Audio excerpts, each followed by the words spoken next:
আসসালামু আলাইকুম। Recipes by মম চ্যানেলে সবাইকে স্বাগতম জানিয়ে শুরু করছি আমার নতুন একটি এপিসোড। আজকে তৈরি করব মালাই চপ। এই মালাই চপ তৈরি করলে ভাঙবে না, ফাটবে না, গলবে না, এক চান্সে তৈরি করতে পারবেন। আশা করছি আমার আজকের রেসিপিটা দেখার পর আপনাদের মালাই চপ তৈরি করতে আর ব্যর্থ হবেন না। চলে যাচ্ছি মূল উপকরণে। মিক্সিং বলে নিয়েছি 1 কাপ পাউডার দুধ, যে কোনো ব্র্যান্ডের পাউডার দুধ নিতে পারবেন। দিয়ে দিচ্ছি 1 চা চামচের 4 ভাগের 1 ভাগ বেকিং পাউডার। এখানে বেকিং সোডা দেওয়া যাবে না, বেকিং পাউডারই দিতে হবে, কিন্তু খুবই সামান্য পরিমাণ। মেপে মেপে সবগুলো উপকরণ দিতে হবে। দিয়ে দিচ্ছি 1 চা চামচ ঘি। ঘিটা আমি এখন পাউডার দুধের সাথে খুব ভালো করে মিশিয়ে নেব। বেশি ঘি দেওয়া যাবে না, তাহলে কিন্তু আপনি এই মালাই চপের শেপটা দিতে পারবেন না। সব কিছু মিশিয়ে নিয়েছি। দিয়ে দিচ্ছি একটি নর্মাল তাপমাত্রার ডিম। ডিমটা অবশ্যই একদম নর্মাল তাপমাত্রার হতে হবে। ডিমটা ফেটিয়ে খুব ভালো করে তারপর অল্প একটু দিয়ে নিয়েছি।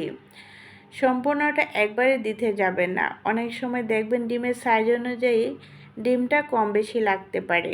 সেজন্য অল্প অল্প ডিম দিয়ে তারপর মিশ্রণটা তৈরি করে নিতে হবে।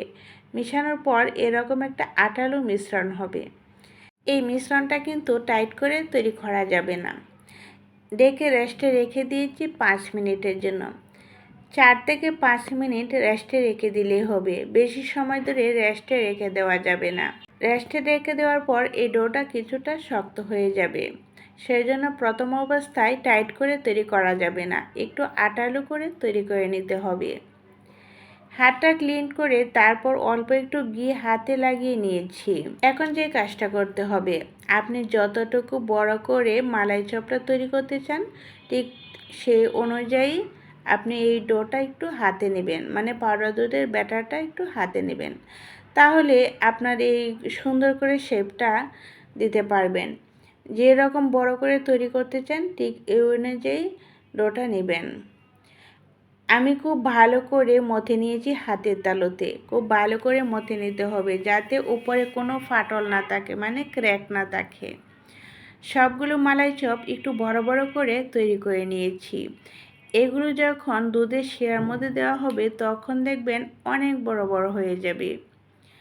সবগুলো বানিয়ে নিয়েছি, সাইড করে রেখে দিয়েছি। চুলায় একটি প্যান বসিয়ে দিয়েছি 1 লিটার গরুর দুধ। দিয়েছি 2 টুকরা এলাচ, দারুচিনি। চুলার আঁচটা বাড়িয়ে রেখে দিয়েছি যাতে দুধের মধ্যে খুব দ্রুত বলক এসে যায়। দুধটা যখন বলক এসে যাবে চুলার আঁচটা মিডিয়াম আর লোর মাঝামাঝি রেখে দিতে হবে। এই তো দেখেন আমার দুধের মধ্যে প্রায় বলক এসে গিয়েছে। বলকটা এসে যাওয়ার পর সম্পূর্ণ মালাই চপগুলো এখানে দিয়ে দিতে হবে খুবই আলতোভাবে। আর আপনারা কিন্তু একটা জিনিস খেয়াল রাখবেন, দুধটা যদি গরম না হয় তাহলে কিন্তু মালাই চপ দিবেন না, তাহলে কিন্তু মালাই চপ অনেক বেশি শক্ত হয়ে যাবে আর ফুলবে না। চুলার আঁচটা যখন অল্পতেই রেখে দিবেন তখন আপনি ম্যাজিকের মতো দেখতে পারবেন মালাই চপগুলো নিচ থেকে উপরে নিজে নিজেই ভেসে উঠছে এই দুধের মধ্যে।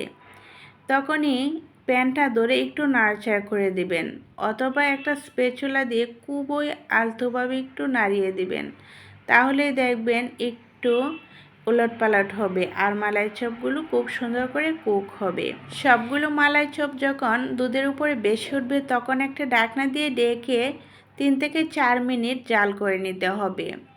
তখনই দেখবেন এই মালাই চাপগুলো ফুলে ডাবলের ডাবল হয়ে যাবে। এই তো দেখেন মালাই চাপগুলো কত বেশি ফুলে গিয়েছে।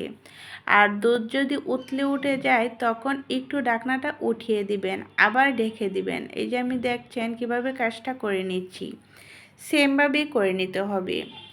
যখন দুধটা উপরে চলে আসবে তখন একটু ঢাকনাটা ফাঁক করে উঠিয়ে নেবেন, তাহলে দেখবেন আবারও দুধটা নিচে চলে যাবে। এভাবে কিছুক্ষণ দুধটা জাল করে নিতে হবে আর মালাই চপগুলো খুব সুন্দর করে ফুলে ডাবলের ডাবল হয়ে যাবে।